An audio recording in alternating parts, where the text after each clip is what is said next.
this week, maki-Oktoberfest sa Family Feud.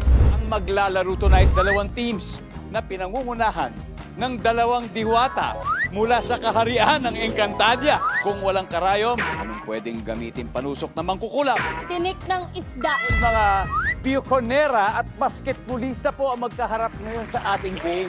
Sa family reunion, magugulat ang lahat kapag nag-announce si Lola na siya ay ano? Dahil buntis.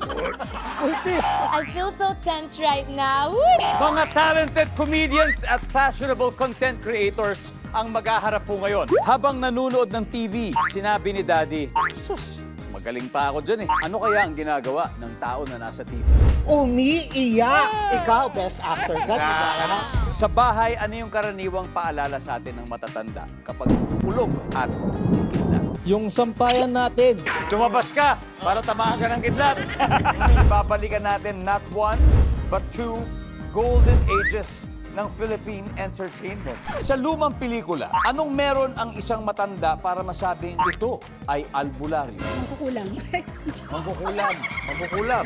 Anong sisidlan o lalagyan ang pwedeng ipatong sa ulo? Plato. Isa pong grupo ng mga komedyante at isang team ng mga veterano showbiz reporters ang maghaharap ngayon. Tatampo na ako na yun sa'yo. Kailan ko ba't ako nito? Gusto mo kita lang din, kaso natatakot ako kasi kasama lang namin kay Marian. Kapag galit ang basketball coach, anong posible niyang ibato sa mga players niya? Oh my God! Masasakit na salita. Family Feud, 5:40 p.m. When you love somebody, give your whole salary.